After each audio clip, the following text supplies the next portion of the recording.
I do want to thank the sponsors for this evening. First would be Ottawa Area Chamber of Commerce, the Legislative Action Committee, Franklin County Farm Bureau Association, American Legion Post 60, and AT&T.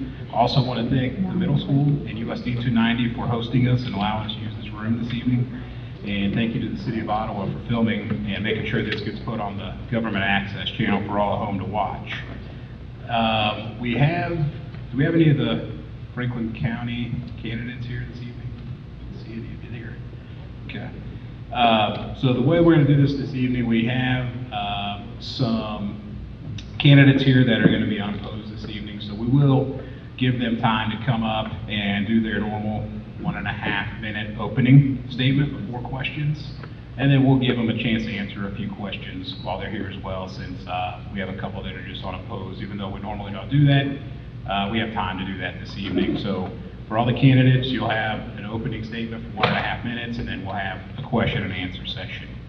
That said, let's start with our Attorney General, Derek Schmidt.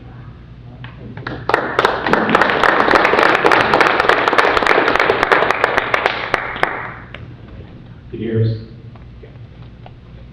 Very good, yeah. Can you hear me now? That's right, can you hear me now? So, well, good evening. Thanks for putting this on. We have multiple hosts tonight. We appreciate all of them. Everybody, great to be back in Ottawa and Franklin County.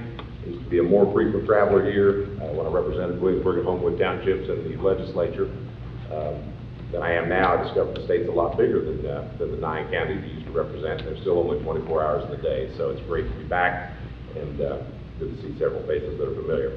So in 90 seconds or less, here's the deal. Thank you very much for the privilege of serving in this role for the last 7.5 years. I can't believe it's been 7.5 years already, but it has. We're finishing up the second term. I'd like the privilege of serving for a third. We have a number of things we've started we'd like to finish, including a number of things that, they're not maybe headline grabbers, but I think they're just good, solid, institutional, good government measures. One of those, we have tried to build some capacity at your Attorney General's office to investigate, prosecute, and deal with elder abuse cases, criminal elder abuse cases. There are today about 400,000 Kansans aged 65 and older. That number is going to double over the next generation.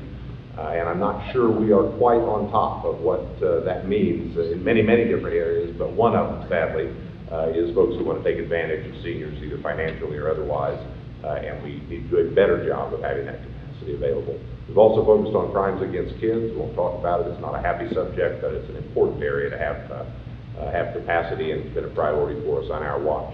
So thanks for letting me do this, and I'd be glad to talk about whatever subjects you'd like in my post 90-second bit. Good to be back. Thank you, Derek. And I know this is awkward with me talking in the back of your head here. We'll make it work. So again, reminder, if you do have a question to submit for the candidates, raise your hand, we'll find you, get it up to the table, and we'll get it asked. Let me start out, Derek, with a question that was submitted. And maybe you could address this. Is there an illegal immigration problem in Kansas? And what can we realistically expect from state laws regarding immigration? Well, sure, Kansas is part of the United States. There's no, I mean, you have to be living somewhere where you're not sort of focused on what happens to suggest there is not an issue with folks who come across the border that shouldn't be here. I think that's an obvious truism. The question is, what does that mean and what do we do about it?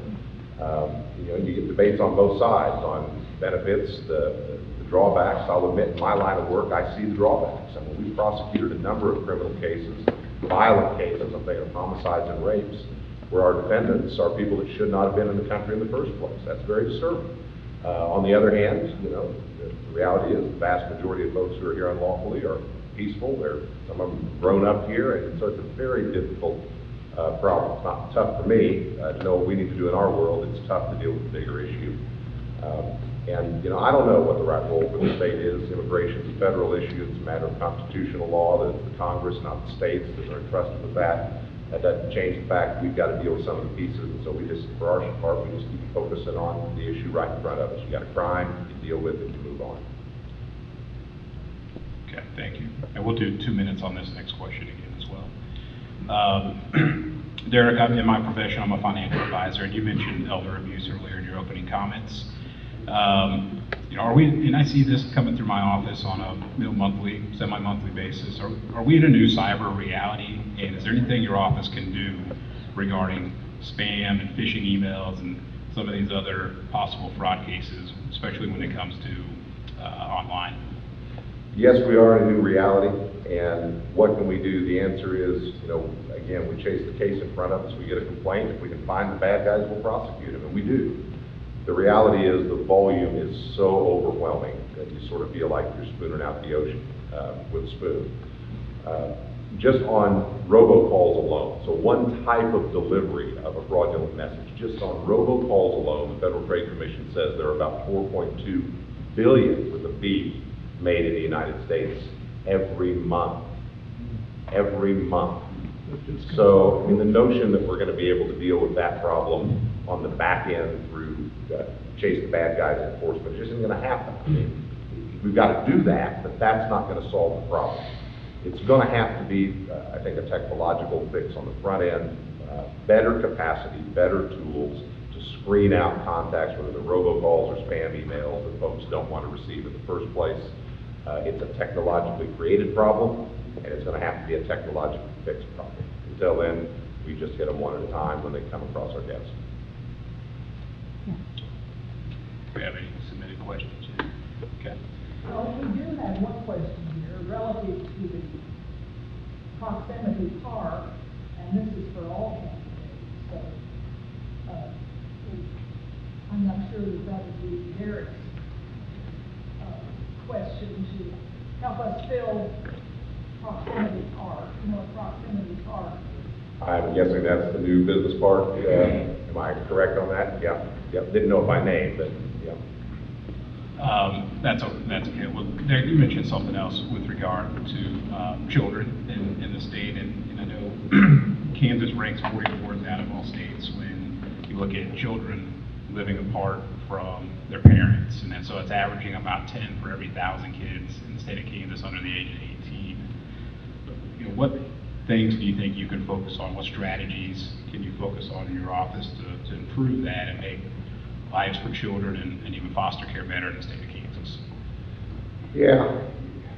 You know, let me state the obvious. I know this, you know this, but let me just state the obvious. We're not the state's child welfare agency. That's not the role we have by law at the Attorney General's office. We tend to get contact in those sorts of cases only on the back end after something very bad has happened and you have a child who's dead or who's been abused, and we wind up having to try to intervene, and can't fix that once it's happened, but at least bring something that resembles a just outcome. So our perspective is fairly narrow on that. Now, the broader question, you know, what can we do? I think I'd just make two general points. If I had a great answer, you know, I'd be doing something else where I can make that change.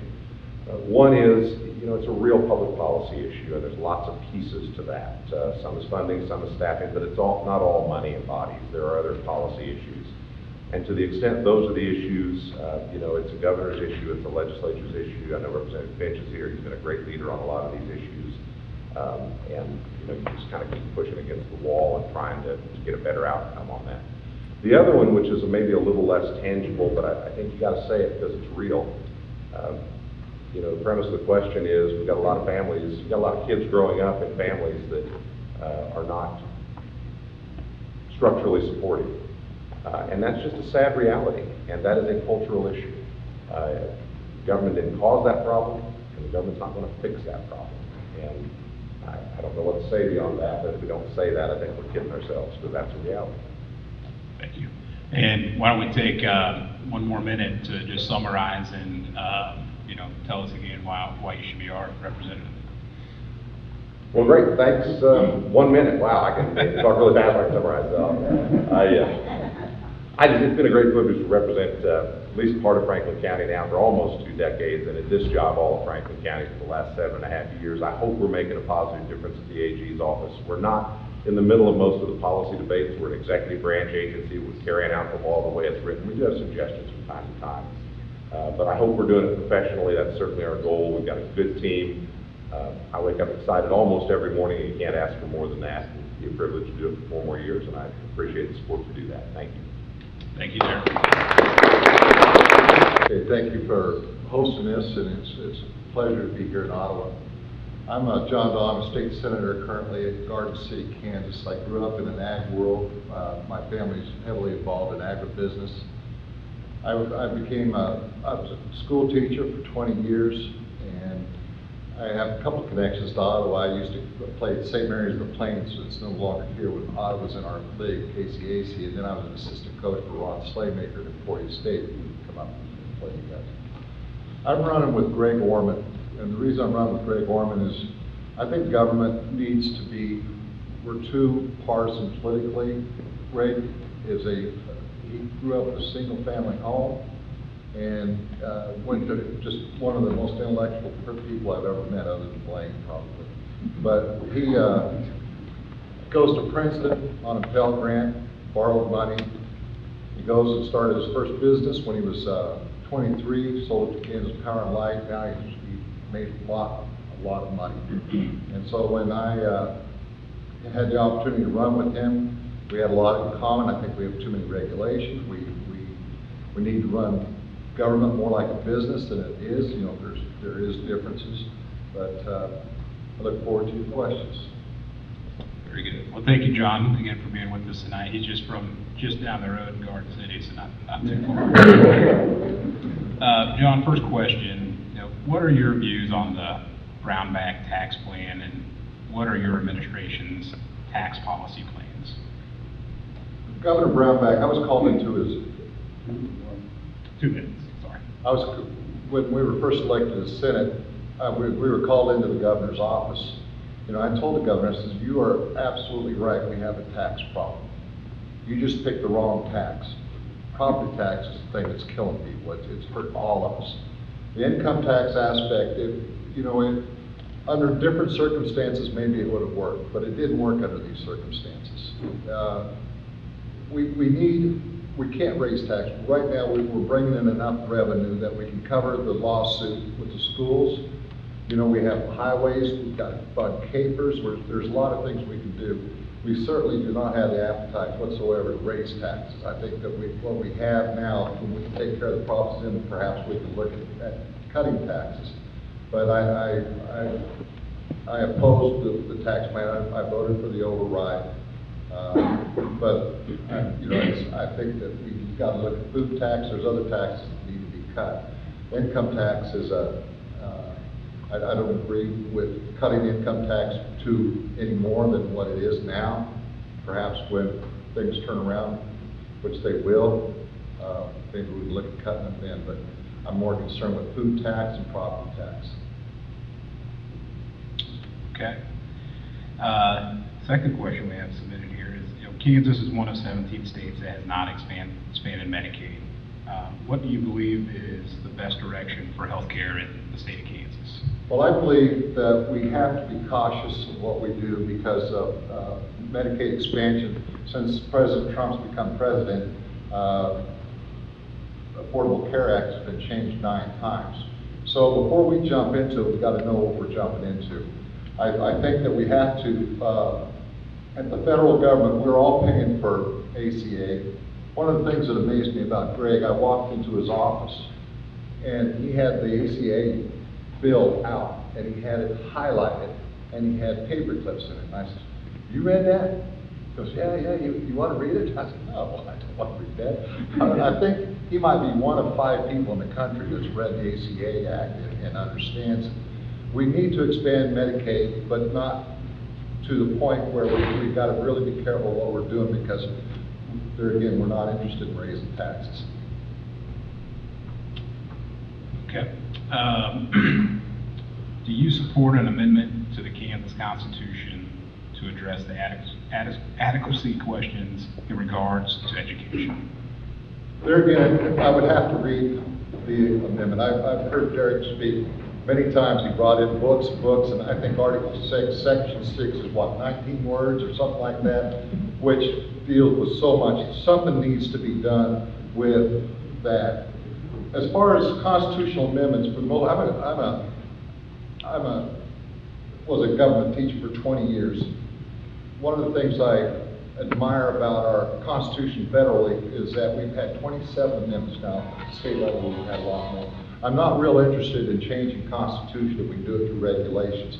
But this might be a situation that we may have to do it because it's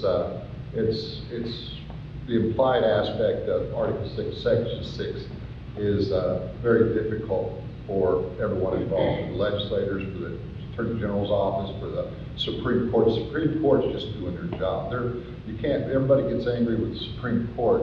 Their job is to interpret the Constitution. Well, when you're interpreting 17 words or whatever it is, it makes it awful difficult for our Supreme Court justices. Okay, thank you, John. And why don't we give you another minute and a half to wrap up and tell us why we should be voting. Well, can I have two? Sure. I'll give you. I think I have the power to give you 2 minutes. So take. Okay. Well, you know, like I said, I represent 10 counties. So my counties go up against Colorado and then butt up against Oklahoma both. I have a large area that I cover. One of the things that we need to do, agriculture itself is 47% of our economy. One of the things that I've really talked to Greg about, something I really want to get interested in, Derek's going to probably put me in a bear hug on this, is we need to take a deep look at industrial hemp. I think industrial hemp, for example, would be something that industrial hemp itself has to be processed within 3 days. So you have a processing plant, has to be close to where that's at. Then you have factories. We're coming to a lot of us didn't do our shopping on anything but the internet. The factories have to be somewhere. Transloaders needs to be somewhere. Instead of complaining about what we don't have in Kansas, what we have is where we're located, where we can get to any coast by truck in 24 hours. I think we need to really look at that. You know, you're talking about the industrial park. We have way too many regulations. Our regulations have to be uniform because each county has their own. So we can use the governor's office itself to help encourage people to have regulations that are fair across. So when we bring businesses into Garden City and into Kansas, we have the ability to tell a business this is what you can expect. We don't want them to go into Ottawa County or Franklin County and their regulations are different than they are in Finney County or different than everywhere else. So I was brought on by Greg because I was a former teacher. I was a vice chair of education. No other candidate spent 1 minute teaching. I was a teacher for 20 minutes. They say they're the educational governor. I think that's a slap. And then agriculture. I've been involved with agriculture my whole life. I hope that you would look at GregOrmanForKansas.com, and I think if you looked at him and you were fair with it, I think you would agree with what we say. My time's up. Got a hand up. Does that mean something? Or is that? I don't believe so. Oh, shit. I thought, hell, I had another question. Thank you so guys much. Appreciate it. Kansas House of Representative candidates, come on up. We'll have Mark, Lassie, and Blaine, all three of you come on up at the same time. I'm sorry. Lacey? Is that right? So, how we're going to do this, each candidate, you'll each have a minute and a half to give your opening statements, and then we'll, I'll let each one of you address the same question when I ask it to just give fair representation. And again, if you have a question for any of our candidates, wave your hand around and we'll get a runner to get you a pencil and paper and get it up to the desk. So, Lacey, why don't you start off and let me get you the microphone here. That's right. Howdy. Hope y'all, you can. I'm Lacey Murphy. I live out in the rural property by Wayne, running for 5th District House of Representatives.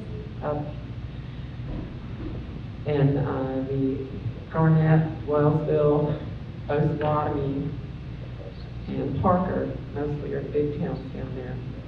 And I stepped up to run because there's just too many people hurting this year. This is a critical cycle that Kansas is in. And when you hear people that are really just affected by too many regulations, as Mr. Dollard said, I mean, I have dairy farmers who can't tell people that they have fresh milk. I've got other farmers who say, I got an operational assistance loan and now they tell me what to plant for 5 years. We've got teachers who can't protect their own jobs with arbitration. We've got sick people dying of cancer because they can't take medical marijuana. There's things that government can do and things that government shouldn't do. And things that government shouldn't do is make life miserable for its own citizens. And that's why I stepped up. I'm a U.S. veteran. I'm a union supporter and ex-union member. And I'm old enough to know that the Second Amendment and the whole Constitution ought to be taken literally and ought to protect us all, and that's what we're doing with each other. Thank you.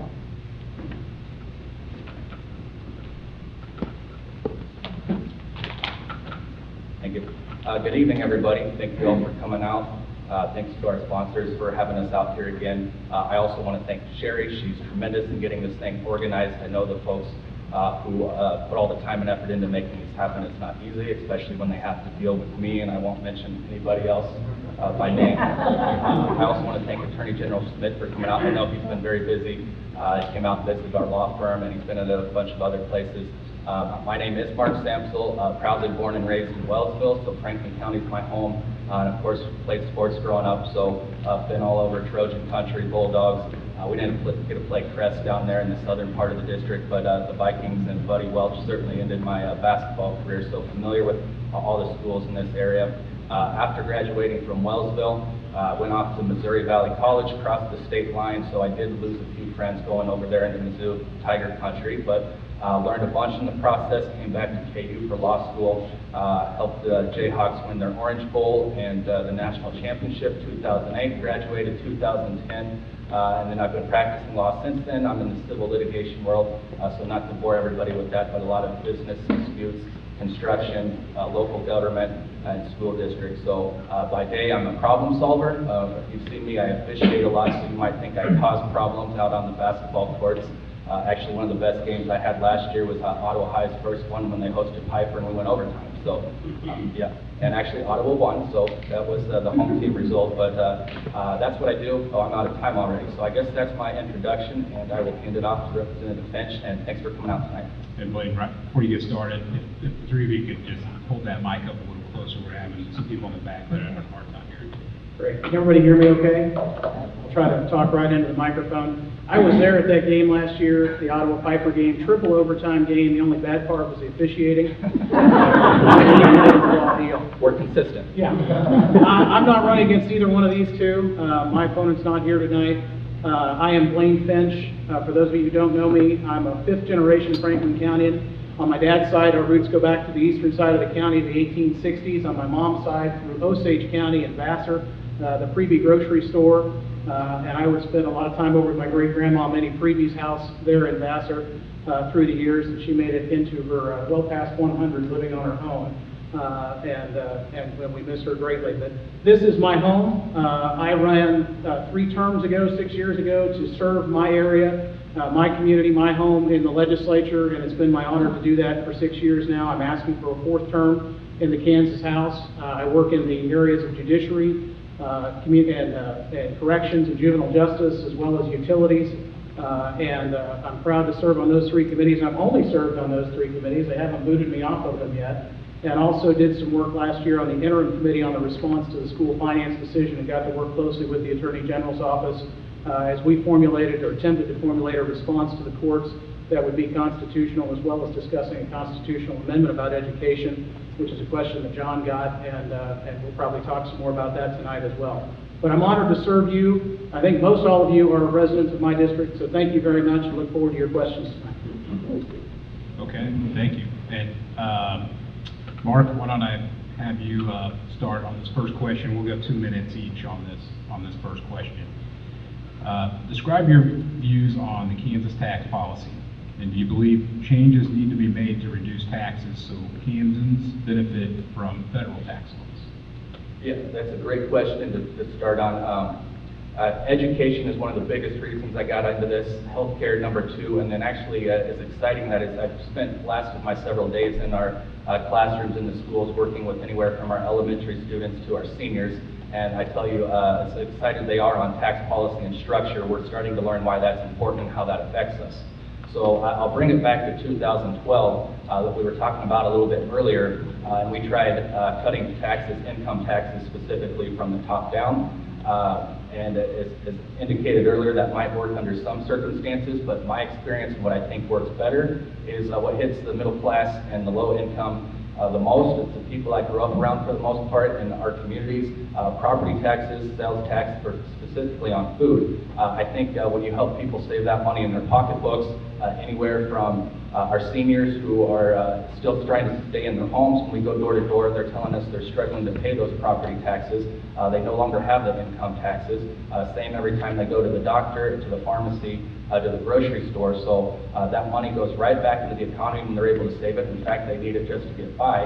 I know in my world where I work, I mean, with the underlying thing that we're trying to accomplish is grow jobs and grow our economy.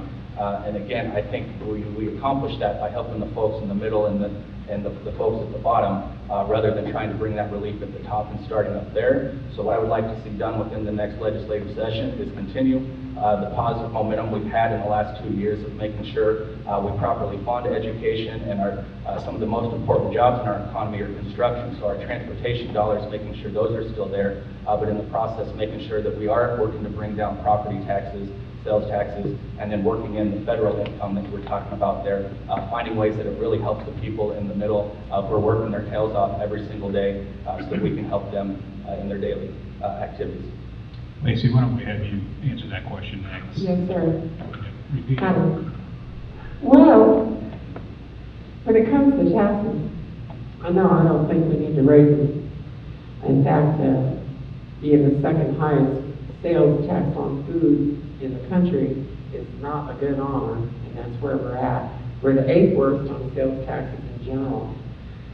But what you do is you increase revenue by increasing business.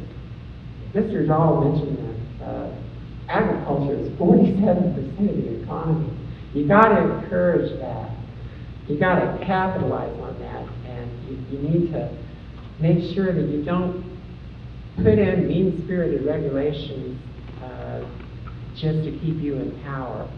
So you grow revenue without taxing extra people, and you are going to have to be fair, cut food sales tax. So the property tax problem is a problem, but I also think that taking it from people who are really vulnerable, like elderly, or say the estate tax on someone who's just died, and then their family is grieving, and then they have to struggle with that. We need to look for ways that will help everybody. As Mr. Reagan said, lifts all ships. The rising ocean lifts all ships. So that's where we need to go. Thank you.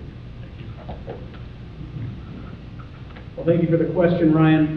Kansas has traditionally been a three-legged stool when it comes to taxation, sales, property, and income tax. We do need to look at some relief on the sales tax on food. I was in the legislature in 2015 when the move was made to increase the sales tax across the board, and I voted against it, fought against it, and would continue to fight against it. I have never supported raising the sales tax and never voted to raise the sales tax on food. We do need to find a way to bring that down. It's amongst the highest in the nation, and we need to fix that. The property tax issue is one that we need to address. I think there are some efficiencies to be gained in stopping the process of county commissioners hiring appraisers and then having no oversight authority over them. Basically, they respond to the state with their county employees, and they negotiate with county commissioners for 4-year contracts. That should all be handled at the state level, and I think we need to find some efficiency and some consistency in appraisals across the state. We have Johnson County legislators pushing to change the ag use value and raise property taxes on our farmers. I find that unconscionable. That's not something I would support and have opposed in the past and would continue to oppose. And I do not favor any further increases to the income tax. I was part of a small group of legislators, Republican legislators in the House, that was trying to work with the governor to find a way to keep a 2-tiered income tax system and keep those rates a little lower than what eventually passed. And unfortunately, we were told at the 11th hour that the governor would not sign any income tax changes to the law. And so what we got was a 3-tiered system that raised more revenue than a lot of people wanted to raise at that time.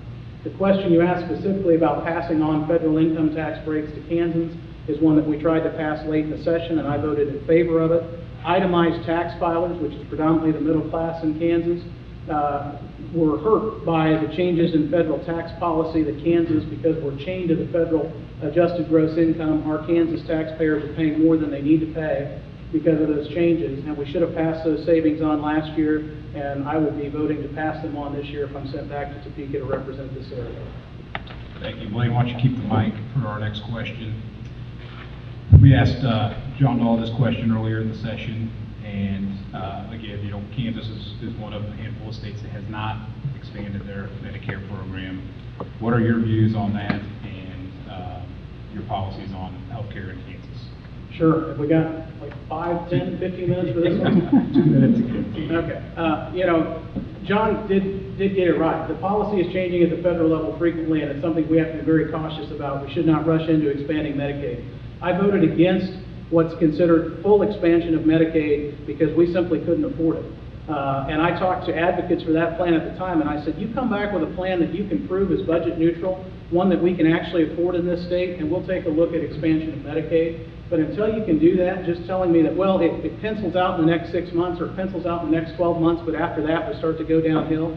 Folks, our budget is still not structurally balanced in Topeka, and we cannot afford hundreds of millions of dollars more in Medicaid spending on a promise that the federal government will continue to pay a 90% reimbursement. If you believe that the federal government will keep its promises on this policy, I've got a bridge I can sell you. It's simply not going to happen.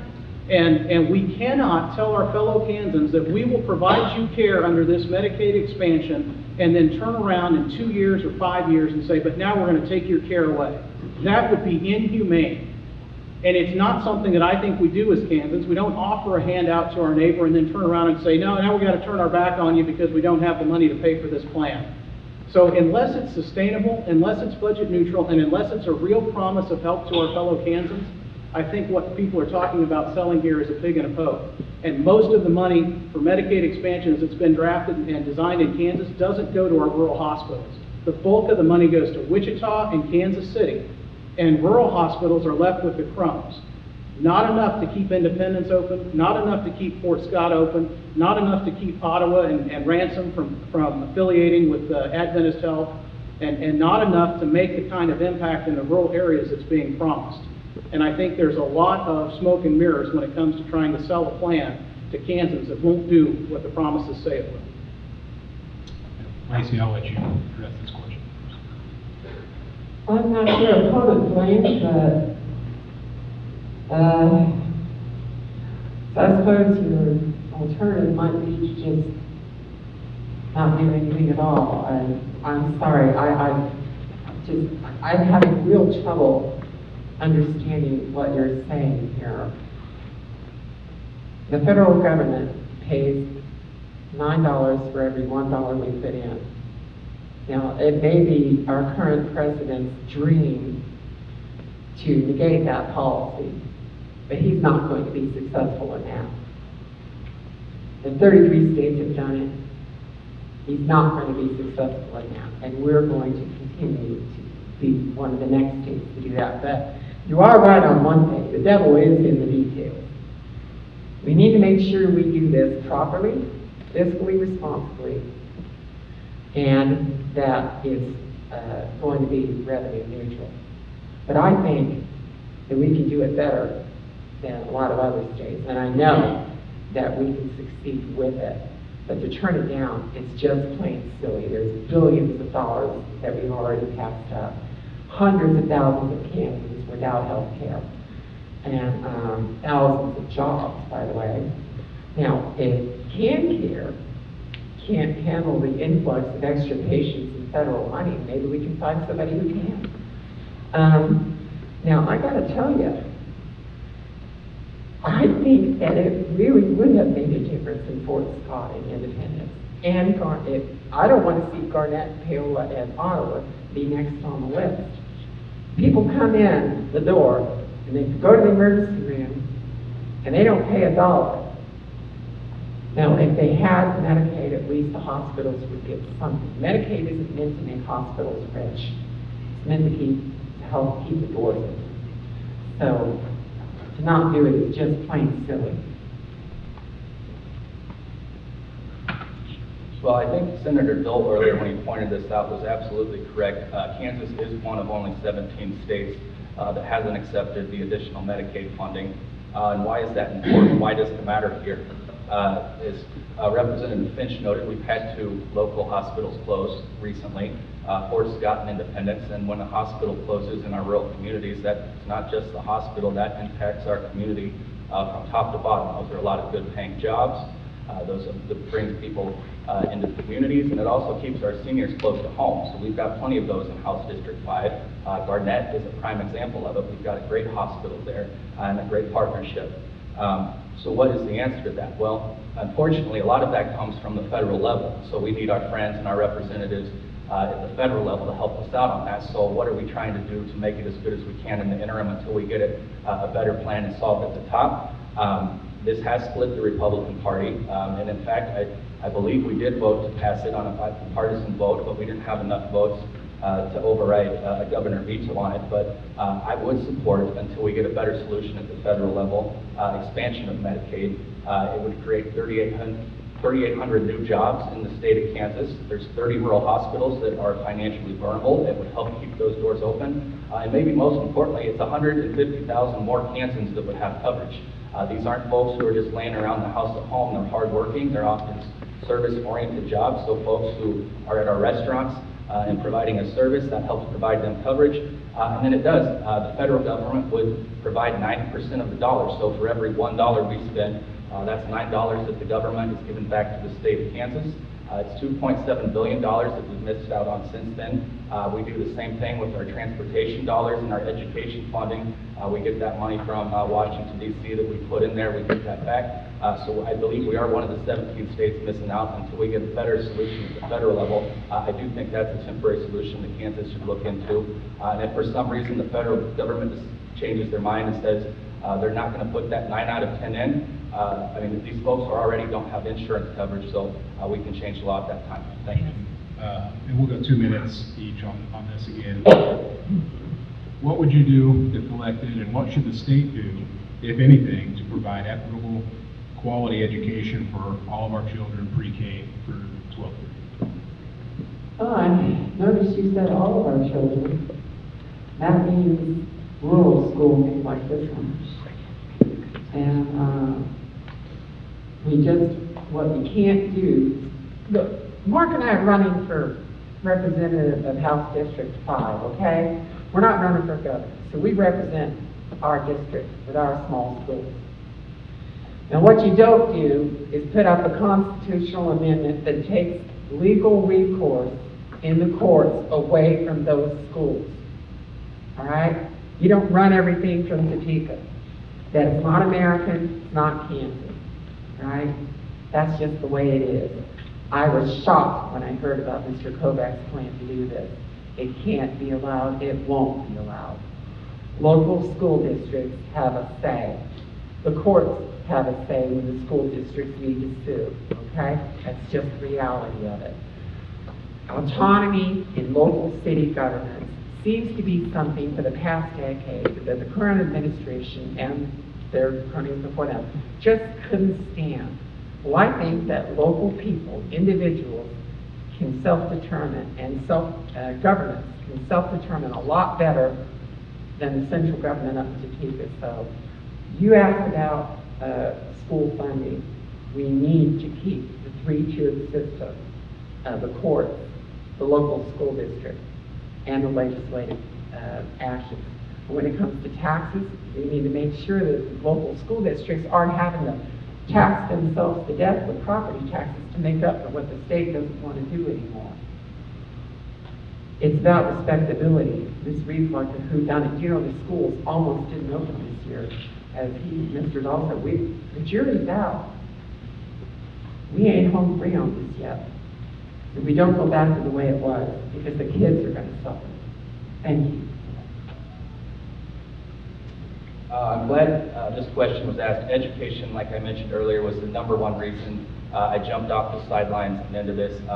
As a K-12 graduate from Wellsville, USD 289, as Kip Rush would tell me all the time, quite proudly and rightfully so, I think. That's what gives, I mean, I wouldn't be able to do what I do today, represent clients not all over the country, but the most important ones are right here at home.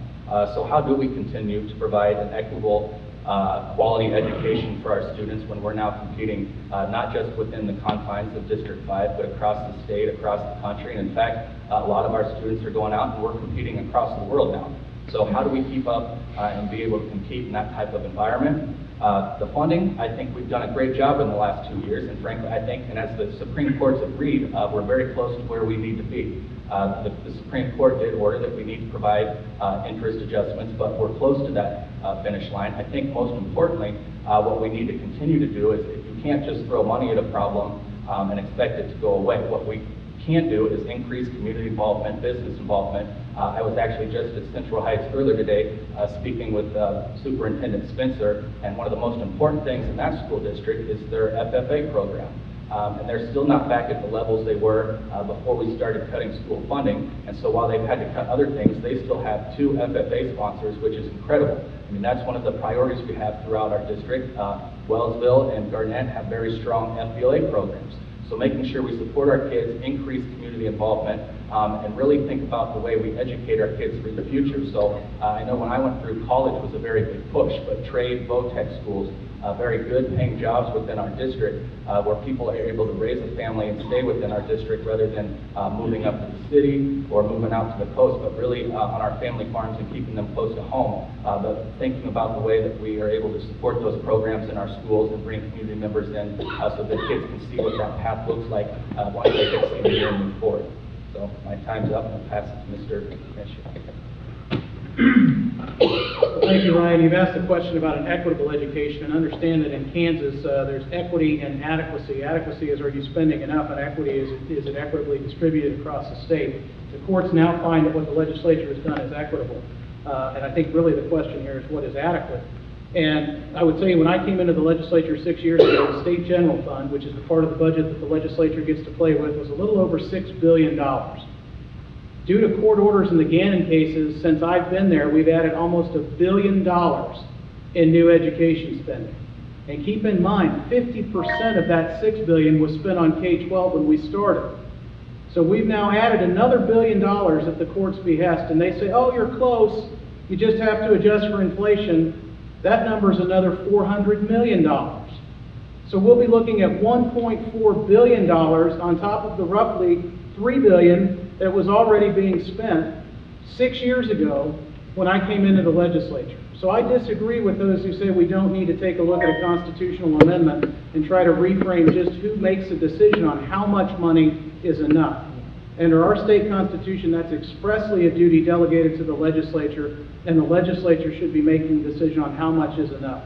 The court absolutely should have a role in determining whether it's fairly distributed or whether we're having kids in Johnson County get a much better education than they're getting in Franklin County or Osage County. All children in Kansas deserve a quality education, deserve to be prepared for the future, whatever their future may be. I think we need to allocate funding to at-risk programs, to early childhood education. We need to do something the Attorney General said earlier. We need to acknowledge the changing role of culture in education. Not all kids are showing up ready to learn. Not all kids are showing up with parents that read to them at home. Not all kids are showing up with the vocabulary necessary to be successful in the earliest stages of education. And if we don't get them caught up there, they will never catch up. That's what the statistics show us. So we have got to make sure we get early childhood and at-risk fully funded to take care of those kids, and let the legislature decide how much is enough. Thank you, all three of you. Let me switch to Kansas economy, and that a submitted question that is asking about local economics, and I want to maybe make this a two-part question. We'll go 2 minutes each on this. So, if elected, what would you do to support a vibrant Kansas economy, and maybe even address part of this from a local side? If you're elected, what could you do to help Franklin County and their new industrial park proximity? And Mark, I'll let you start. 2 minutes. Thank you. Important question for our district. And I think at the end of the day, one thing that it always comes back to, in fact, when I was at QSI the other night with Rob Pierce, one of the best companies, he does things the right way. He employs 70 and then also 70 more independent contractors on top of it. And his biggest problem is he doesn't have qualified workers, people ready to enter the workforce, jump in, and get the job done. And I think that goes back to our education system again. And so while math, reading, and all the basics are important, but finding kids, finding ways to inspire them to help see the light at the end of the tunnel as to what they can do to make a living once they leave the halls of their high school, and getting them engaged in programs and sports and things that help them develop the skills to be successful at that. And so what's coming our direction in the very near future, I've been blessed to be in many different parts of our state. I know growing up in Wellsville, we kind of have this negative stigma about Johnson County because we think that they've got all that money and everything else up there. But what I have learned and brought back home with me is they're very good at what they do with their schools and career funneling and getting kids engaged. I mean, you've been around the kids recently, they've got their phones out all the time, they're on social media and all that stuff. So they've got information of all kinds at their fingertips. The challenge is getting them engaged and seeing something that they can do once they leave the building and even while they're in the halls of their building, so that they can, whether it's welding, HVAC, working on automotives, but finding things. And of course, family farms is one of the most important things we have in our district. So finding ways to get that vibrant again, and what's moving our direction from Johnson County is with the intermodal in Edgerton, but we've got world companies coming our direction and growing. And so finding ways to capitalize that, especially here in Franklin County, because our kids and our people are some of the hardest working, most respectful, and have all the qualities that these companies are looking for. So finding ways to make those connections, grow bridges, or build bridges, and get those connected, because the growth's coming, so making sure our kids and our next generation is ready to take advantage of that so that we can grow our economy here locally and continue to live in the communities that we love. Lacey, I'll let you answer that. You stole most of my answers. That's good. Ditto on everything you said. The kids coming out of high school today, they're not taught trades. They're not even taught history anymore, and I'm a big history buff. And they complain about it too. They're taught to take tests, pass these tests so the school can get funding. We need to have marketable skills for these guys when they graduate. And I'll tell you something else, junior college can provide a lot of that. I think we need to expand our junior college vocational training system. If we can give these guys, these employers, the great staff that we need, or that they need to come in here, they're going to come here first to get all the great workers, and the young people will have jobs. And again, after the ag economy, I think we can expand through science, experimentation, a little bit of loosening on some of these regs, so we can turn that money up too. Right up here at Franklin, like I said, you stole a lot. I told Mr. Stottlemyre at your last meeting, I said, suck some of that money over here from Edgerton. The main thing is that you're going to expand and have money and have businesses when people feel like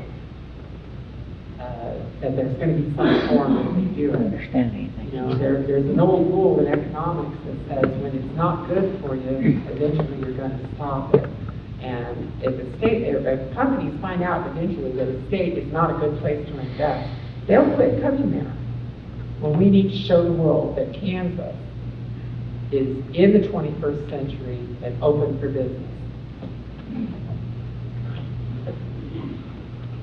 Thanks, Ryan. I was privileged to be part of the team that helped put together Proximity Park here in Franklin County and worked to deal with landowners out there so that the city and county could acquire that ground and take its own destiny back into its hands. That came after, remember, we lost a pretty big prospect in Hill's Pet Nutrition who couldn't reach agreement to buy land here in Franklin County, and we lost those jobs to Emporia. Developers will tell you they need shovel-ready land and they need a stable workforce. And so workforce development is a huge part of what we need to focus on in Kansas. Career and tech ed is a big part of that. The investments we've made right here in Ottawa in vocational sciences and moving our kids into career pathways so that they can decide what they want to do and have the ability to deliver for their employers. I think soft skills is a big part of this too, and that's a cultural thing, but it's a thing that we may need to find alternate paths to educate our young people on soft skills, showing up on time, working all day, not looking at that phone all the time, and actually doing the job that you've been hired to do. Some of those things need to be taught so that young people are able to be productive employees. Kansas has 3.3% unemployment right now. We're technically under full employment. And so we're going to have to start getting some people to move to Kansas if we're going to be able to fill those jobs that employers have here and want to bring here. And I think that's going to be a big part of what the state used to do and needs to do again in economic development, needs to partner with local governments and say, what do you need? How can we help provide it? How can we be part of that interaction with a company that's looking at locating in your town or your county? And how can we be a part of helping to have net in-migration of people? We're on the cusp of the final trends of what's been happening for 400 years as human beings have moved from the country to the city. And we've got to decide now, what are we going to offer in Kansas that's going to bring people here to Kansas to be a part of that economy? I also think stability is important for business owners. No big fluctuations in tax policy, no giant cuts and giant increases. They need stability, and I think stability also carries over into appraisals, and that's why an oil refinery in one part of the state shouldn't be appraised much, much higher than it is in another part. We've got to have stability and equity across the property appraisal system in Kansas. Thank you. And Blaine, I'll let you start with this question here. We'll go a minute and a half each on this next question. And I know it's not fair to focus on one thing, but if you could choose one problem that you see the state faces, what would that be, and what is your solution to improve it or fix it? Poverty is a huge problem in our state. It's a problem that if we could eradicate, the costs of poverty in our state are astounding. And that's whether it's malnutrition, whether it's inability to work, whether it's inability to get medical care and take care of the family. I think poverty is a huge problem for our state. And I don't think it has an easy answer. I think there's cultural elements. I think there's policy elements. I work for restoring cuts to Medicaid reimbursements for our healthcare providers so that those who are most needy could get the health care that they need. I think reducing the sales tax on food is a part of that, and making good, nutritious food available to more Kansans who need it. I think that's a component of it. I think creating the opportunity so that anyone who wants a job can have a job. And we do that by making sure that the training is available and that the jobs are available, and creating the expectation and reminding people that there is nobility in work. There is nobility in a hard task and giving your all every day, regardless of what that is. And I think restoring that is a big part of it. And I think education is a part of eradicating poverty. I'm a proud product of public schools. And I, like Mark, would not be here today without the work that public schools have done and the work of my parents, who read to me and showed me my shapes and colors at an early age, and taught me the things that I would need to know to be successful. So I think all of those components go into it, and I think if we could continue to make progress in that vein, we would see the greatest turnaround in our state in terms of solving any one specific problem. And Lacey, I'll let you go. Yeah, y'all may not believe it from the way I talk, but I do have a civic cum laude in history and political science. Some of it was involved. Just because I'm Nick doesn't mean I'm not smart. The biggest problem, I think, is people don't believe that they can go out and live the American dream anymore. I know the younger generation doesn't believe it. And one way that we did that in the past, definitely in the last 100 years, was unions. They built this country for what it is today, and it's slipping away. We got to bring it back. We got to encourage them, in fact. When people organize, when they talk with each other, they do better jobs. The jobs are done safer and with more quality. I think my dream, my first one, even, yeah, we need to fix healthcare. We've got to have great schools. We've got to have a great economy. But what you got to have first is hope. And there's so many people that I run into that don't have it. So how do you do that? Well, one of the things is they got to believe that it's going to make a difference. They're not working 2 and 3 jobs just to keep rent paid. And unions are one way you do that. So that would be, you asked for a magic bullet. To me, that's one of my magic bullets. We need to go back to organized labor in this country. Thank you. I try not to give Representative Finch too many compliments because then it goes to his head, but he's actually a great example of this. But one of the things, and I think is our biggest problem, not just in Kansas, but across the country, and it's the reason I jumped in this thing, is to try to change the culture, but the way we interact with one another in our society. And it doesn't matter what label you put behind your name, but remembering that we're Americans first and Kansans second, and then all the other things that we fight about on a regular basis. So in most of my lines of work, I'm pretty unpopular. I'm a basketball, soccer referee. I'm sure none of you have ever yelled at one of those before. Lawyer, everybody loves lawyers, and public servants are very popular, right? So, but kidding aside, the way we interact with one another. So when we disagree, we still find ways to be civil. Things that I've found in my experience that help us get back to that. And actually, it's depressing when I go in and work with kids at the outset, because when I ask them how many are interested in government or public service, the looks on their faces and the reasons you can guess why they don't like it are the things that they often see on TV. And it wasn't that way when I was younger. So I want to get back, even just within our short time segment tonight, I know my answers on Medicaid expansion. It's not a perfect answer, and I can see people that are nodding in disagreement or agreement. But at the end of the day, even though we disagree, focus on the problem, find solutions, because at the end of the day, it's real life stuff when the folks we go see at their doors are struggling to get by, pay for their medicines. In fact, many of them forego their medicines. Those are real problems we've got to solve. In order to that, we've got to remember Americans first, Kansans, and get some problems solved. Thank you. Lacey, and we'll go 1 minute each. I want to give each of you 1 minute to summarize and tell us why you would be our best candidate to represent us. Okay. Well, I know we're up here in Ottawa, but Mark and I got an elephant in the room that you didn't bring up, and that's the Ottawa State Hospital. We got 226 good state jobs out there, and this time they really need to take it. We're going to get 25-year leases on beds, private ones, like elsewhere across the state. Those are patients, severely ill patients that do not belong in facilities like that for the safety of Kansas. But it would be devastating to the 5th District to lose those jobs. And above everything else I've said, I'll tell you this. They're going to have to pull me off of that floor in chains before I let them take those jobs. Osawatomie State Hospital will not lose any good state paying jobs with good benefits. Not one.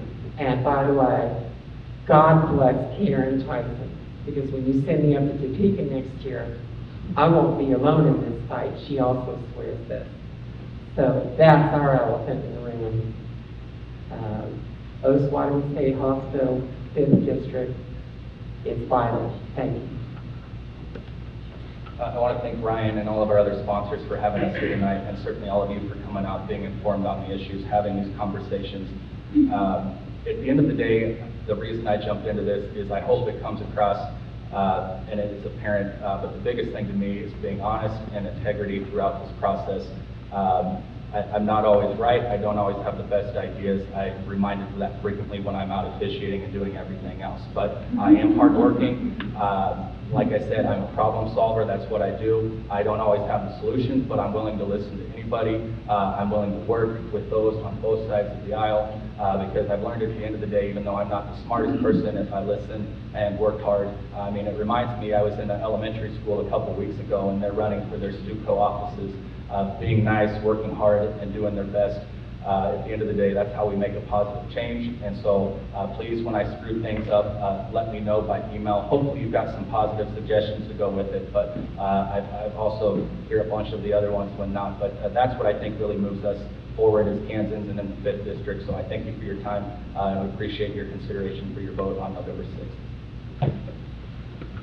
Thank you, Ryan. Thank you, John. Thanks, Sherry, for setting this up tonight, and all of you who came out tonight to be a part of this forum. I'll tell you probably the 3 reasons that I think I'm the best candidate. First, I'm here. I took the time to show up tonight, and I take the time to show up at legislative coffees and civic events and be a part of the community. This is not just a job for me. This is my home, and I feel it is a vocation and a calling. So I'm dedicated.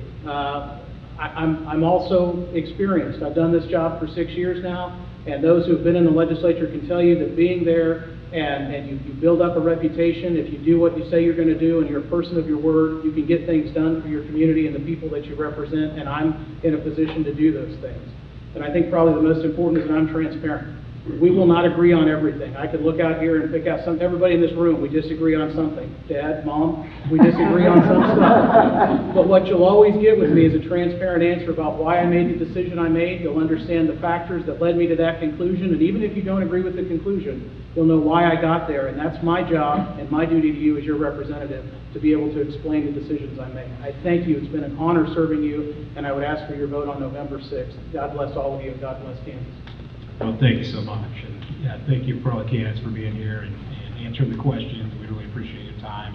And for all the candidates that joined us this evening, we appreciate you being here and all of you. I do want to thank our sponsors again real quick. Again, the people that helped us put this on, Ottawa Area Chamber of Commerce and our Legislative Action Committee. Thank you all for helping us. Franklin County Farm Bureau Association and the American Legion Post 60 and AT&T.